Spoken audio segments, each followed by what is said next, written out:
Salut les trackers, j'espère que vous allez bien. Aujourd'hui, unboxing de Two-Face. Two-Face, un super vilain ennemi de Batman, bien sûr. Donc dans la collection 112 collective de chez Mezco. Donc bah écoutez, on découvre ça tout de suite. Ok les trackers, donc Two-Face, un ennemi bien sûr de Batman, un méchant de l'univers DC Comics.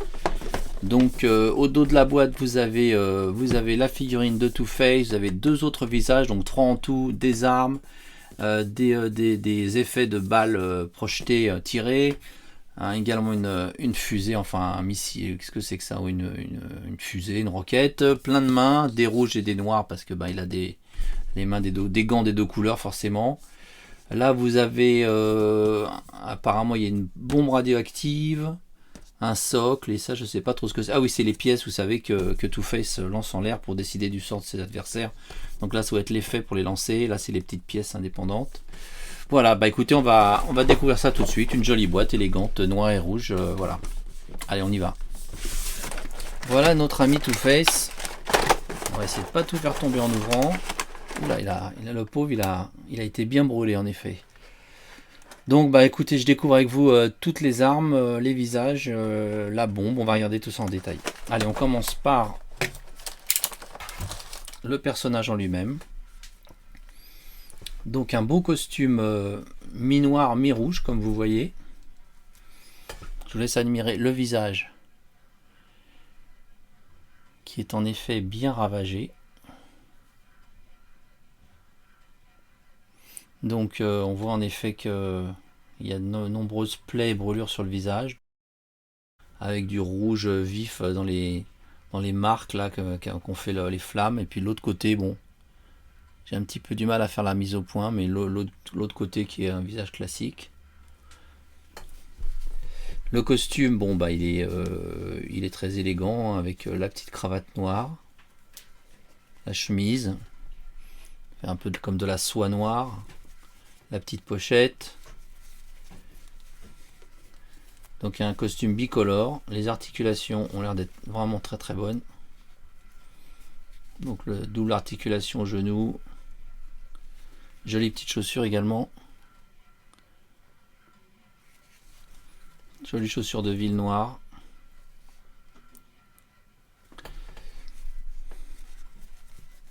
Et puis ben les bras, alors je sais pas si c'est des doubles articulations au bras, je pense que si. J'ai pas envie de lui enlever on peut lui enlever son costume pour regarder, hein.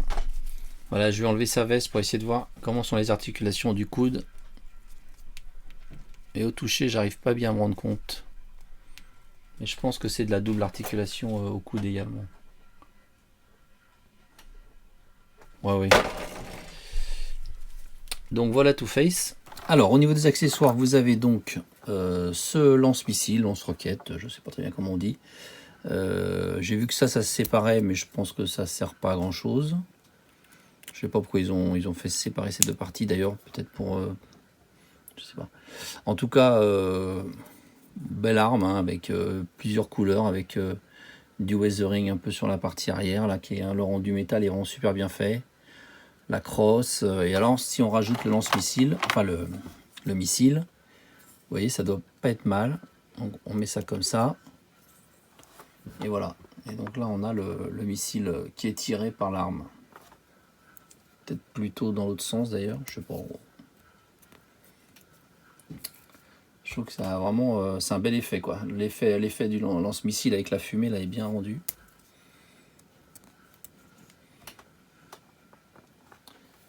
Donc là vous avez la Submachine Gun. Je sais pas comment on dit en français. Avec donc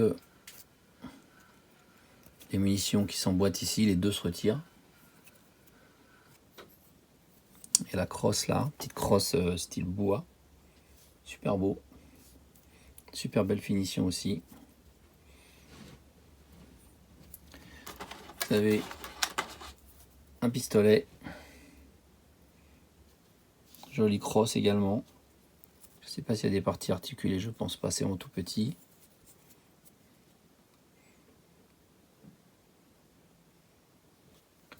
Vous avez des munitions pour le submachine gun, donc il y en a encore deux autres. Au cas où vous les perdriez, vous en avez 4 en tout. Et là, vous avez un petit chargeur également. On voit même les balles. Super petit. Donc pour le... il y a en effet ça qui se retire. Donc vous avez en effet... Ah, ça y est, c'est déjà tombé par terre. C'est déjà perdu. Vous avez donc deux petits magasins comme ça d'armes.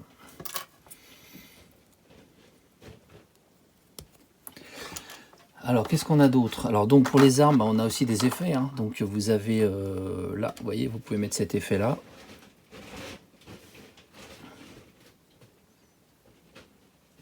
Pour faire un effet de plutôt peut-être comme ça, d'ailleurs. Oh non, c'est pas mal comme ça. Sur celui-ci, vous pouvez en mettre 2. Non, c'est pas sur celui-là qu'on en met 2, je pense. Ah oui, alors ça, c'est pour donner un effet de... Vous voyez que vous tirez plusieurs balles d'un coup, quoi. Donc, peut-être comme ça. Je sais pas. Ou comme ça. Non, peut-être plutôt comme ça. Comme si on tirait voyez, sur plusieurs ennemis comme ça, de façon circulaire. Voilà, après vous avez un gros effet comme ça aussi. Donc là, je sais pas, là il n'y a rien au bout.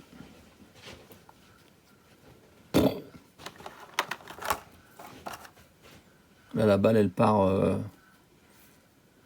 vers le haut, vers le bas, je sais pas. Non, je pense que c'est le plastique qui l'a un peu déformé, ouais, non. Voilà. Un autre effet assez sympa. Bon, faut dresser un peu la balle, c'est tout.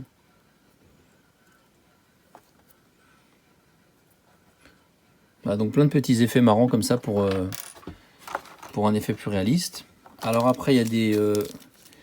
il y a comment on appelle ça? De la gaz en fait. Vous savez, des rouleaux un rouleau de gaz, un rouleau je sais pas, ça doit être peut-être ce qui se mettait sur son visage quand il s'est brûlé, je me rappelle plus. Bon, pourquoi pas.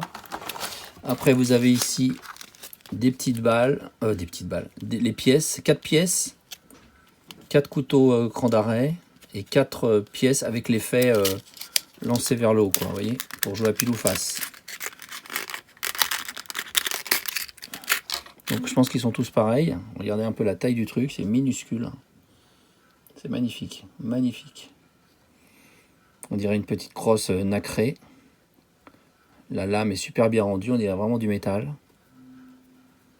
Super beau. Les mini la guiole. Voilà la petite pièce. Bon, alors ça c'est l'effet pour lancer la pièce. Et vous voyez c'est super beau aussi parce que les petits effets, ben, ils sont ronds. Comme l'effet d'optique en fait, enfin voilà, comme ça pourrait apparaître en voyant la pièce sauter en l'air. Donc je sais pas quelle main il faut pour ça. Un truc comme ça je pense. C'est pas mal hein. Ça donne vraiment l'impression qu'il vient de lancer la pièce en l'air. Et puis bah, vous avez des petites pièces aussi, voilà, des petites pièces, ça a l'air d'être même imprimé dessus, c'est fou parce que c'est tellement petit on peut pas voir en fait. Mais vous avez également des mains, de toute façon, qui tiennent des pièces comme ça, donc des pièces, il y en a beaucoup. Voilà, vous voyez, il faudrait presque une pince à épiler pour vous montrer plus précisément, mais ce qui est fou c'est que c'est, ouais, je sais pas si je veux, ah ouais, on arrive à voir un peu la mise au point dessus là, donc il doit y avoir une tête dessus, je sais pas ce que ça représente, là j'arrive pas à voir. Et au niveau des mains, bah, vous avez une main comme ça, une main gantée rouge avec une pièce sur le dessus, juste avant qu'il... Ouais, quand vous savez, quand il regarde la pièce qui est tombée. Vous avez une main gantée aussi, donc qui tient la pièce, prête à la lancer. Vous avez un peu les mêmes côté gants noirs. Il y a 13 mains en fait. Ouais, c'est curieux, il y a une main rouge en plus en fait. D'accord. Ok. Donc il y a 13 mains. Alors au niveau des visages, on va regarder les autres visages. Il doit y avoir peut-être un visage avant qu'il soit brûlé. D'où peut-être l'intérêt de mettre la gaz autour du visage. Donc là, ben, alors c'est quoi la différence entre les deux? Ouais, donc là il crie, ouais, il crie plus. Là, celui-là il a plus une tête un peu sardonique, on va dire. Là, il a l'air de crier. Donc là, vous avez une tête où il crie. Et vraiment, l'effet brûlure est incroyable. Super bien fait, quoi. Visage complètement brûlé. Ouais, là, il crie carrément, oui. Et l'autre, à mon avis, c'est avant son accident. Donc là, vous avez la tête normale. Les têtes chez Mezco, c'est pas ce que je préfère, en règle générale, parce que je sais pas s'il y a un truc qui me plaît pas, au niveau de la couleur, ou au niveau du côté un peu... Je sais pas comment vous dire, c'est difficile à décrire. C'est la couleur, cette espèce de teinte qui tend un peu vers le jaune, ou puis... Je sais pas comment vous dire, je trouve que c'est pas hyper réaliste les têtes. Mais bon, vous voyez, je préfère vraiment largement la partie abîmée. Ou... Voilà, je pense qu'il pourrait faire mieux au niveau des visages. Je trouve presque que certaines Marvel Legends sont mieux faites. C'est un peu dommage ça. Mais après, ça dépend des personnages. Hein. Quand c'est des humains, je trouve que c'est assez raté. C'est pas complètement convaincant. Là, on est quand même très très loin du Hot Toys. Alors que, vous voyez, sur la figurine du Dr Zaius que j'avais pu vous montrer, et ben, à mon avis, Hot Toys pouvait pas faire mieux. Donc, c'est pas ce qu'il y a de mieux, les têtes humaines de chez Mezco. Alors, qu'est-ce qu'il y a d'autre encore? Il y a le petit socle. Donc ce coup-ci, je vais faire attention à ne pas le rayer comme j'ai rayé malheureusement d'autres socles en manipulant la figurine dessus. Je ne sais pas si c'est un problème au niveau de la fabrication, de la sérigraphie ou quoi, mais dès que vous commencez à déplacer votre figurine dessus, ça raye, ça fait des petites marques. Donc à la limite, pour faire des essais de pose, etc., il vaut mieux laisser la petite protection dessus. Mais en tout cas, il est élégant ce petit socle. Vous avez comme d'habitude la tige pour les poses dynamiques. Donc la tige qu'on peut articuler. Vous avez le petit sac pour mettre les accessoires. Et puis vous avez des petites piles parce qu'il y a une valise avec une bombe dedans. Alors on va regarder tout de suite ce que c'est que cette petite bombe. Donc voilà la petite mallette qui donc apparemment contient une bombe. Et apparemment il y a une fonction lumineuse. Donc on va regarder ça. En tout cas la boîte est très élégante. Hein, genre de valise militaire un peu toute noire comme ça. Donc apparemment ça s'ouvre sur le côté avec cette petite pièce là qui se relève. Voilà, ah ouais c'est super mignon, j'adore. Et donc là j'adore les petites valises comme ça avec des bombes dedans. Et donc là vous avez la bombe. Et alors où est-ce qu'on met les piles? Est-ce qu'il y a une petite notice? Oui, il y a une petite notice. Voilà, donc il faut en effet lever de chaque côté comme j'ai fait. Il faut enlever... Alors, remove battery. Ça se retire, je suppose. Voilà. Et après, il faut mettre deux petites piles là. Donc, avec ça, ça sera plus facile de voir où est le moins, où est le plus. Ça, c'est l'outil indispensable de tout sculpteur ou peintre de figurines à partir d'un certain âge. Et ouais, c'est triste, mais c'est comme ça. Bon, j'ai réussi à mettre les piles, mais c'était pas évident, vous voyez. Donc là, hop. Je vous éteins un peu la lumière éventuellement.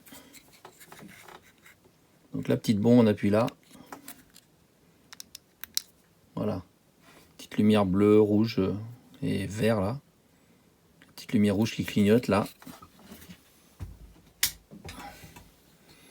Et voilà, petite bombe. Petite bombe prête à exploser. Donc vous rappuyez là. Et ça s'éteint. C'est super mignon. J'adore la petite lumière rouge qui clignote. Par contre, les piles sont pas faciles à mettre. Donc,